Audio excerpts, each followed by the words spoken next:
Hello दोस्तों, मैं मनीषा अपनी इस प्यारे से यूट्यूब चैनल पर आप सभी का हार्दिक स्वागत करती हूँ। आशा करते हैं कि आप सब ठीक होंगे और आपकी तैयारी भी अच्छी चल रही होगी। इसी तैयारी को और अच्छा और बेहतर बनाने के लिए आज हम एक बहुत इंपॉर्टेंट चैप्टर पढ़ने वाले हैं, जहाँ से हर टीचिंग एग्जाम में 1 से 2 क्वेश्चन पूछा ही जाता है। तो अब हम सबसे पहले स्टार्ट करेंगे अपना चैप्टर इवान पावलोव का सिद्धांत। इवान पावलोव हमारे जो है ना रूस के मनोवैज्ञानिक थे और इन्हें 1904 के अंदर नोबेल पुरस्कार मिला था। इन्होंने अपना जो प्रयोग है वो कुत्ते के ऊपर किया था। इन्होंने कुत्ते की जो पाचन क्रिया पर जो है ना शोध किया और इन्हें अनुबंधन का जनक भी कहा जाता है। जो इवान पावलोव है उन्होंने जो है ना एस प्रकार की जो थ्योरी है वो उन्होंने दी थी। एस का मतलब होता है स्टिमुलस, जिसका हिंदी में मतलब होता है उद्दीपक। जो मोस्टली पेपर में पूछा जाता है कि इन्होंने किसके ऊपर प्रयोग किया था, तो इन्होंने जो है कुत्ते के ऊपर प्रयोग किया था।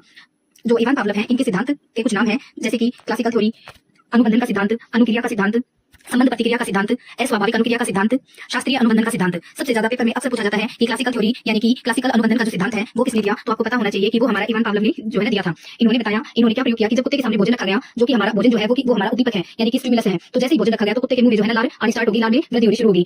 इन्होंने जो है ना कुत्ते को ऐसे बांधा था और उसके सामने भोजन रखा, और जैसे उन्होंने उसके सामने भोजन रखा तो कुत्ते के मुंह में एक स्वाभाविक प्रक्रिया हुई, लार का आना। तो ये इस बारे में उन्होंने देखा। कुछ समय के बाद इन्होंने क्या किया कि जो कुछ समय के बाद इन्होंने किया कि जो कुत्ता है उसको रस्सी से बांध के रखा, लेकिन उसके सामने जो भोजन रखा वो घंटी के साथ नहीं लगा। मतलब पहले उन्होंने घंटी बजाई और उसके बाद उन्होंने भोजन रखा, तो जैसे ही कुत्ता घंटी की आवाज सुनता तो उसके मुंह में लार आनी स्टार्ट हो जाती, यानी कि कुत्ता जो है वो जो हमारा कृत्रिम उद्दीपक है यानी कि घंटी, उसको देखकर भी स्वाभाविक प्रक्रिया करना शुरू करने लग गया था। जो पावलोव है इन्होंने अपने सिद्धांत का आधार जो है ना वो अनुबंधन को माना है। इसीलिए पेपर में अक्सर पूछा जाता है कि अनुबंधन के जनक, या पूछ लिया जाता है कि जो इवान पावलोव है उन्होंने अपने सिद्धांत में किस चीज पर सबसे ज्यादा बल दिया, तो उन्होंने अनुबंधन पर सबसे ज्यादा बल दिया। और अनुबंधन एक ऐसी प्रक्रिया होती है जिसके अंदर उद्दीपक तथा अनुक्रिया के बीच जो है ना एक संबंध स्थापित हो जाता है। उद्दीपक यानी कि भोजन और अनुक्रिया यानी कि लार का आना, और उन दोनों के बीच में जो संबंध स्थापित होता है उसी को साहचर्य कहा गया है। जो पावलोव है इसके सिद्धांत को क्लासिकल कंडीशनिंग थ्योरी भी कहा जाता है। ये वाला जो क्लासिकल कंडीशनिंग थ्योरी किसने दी, ये इवान पावलोव ने दी। ये क्वेश्चन बहुत बार रिपीट हुआ है।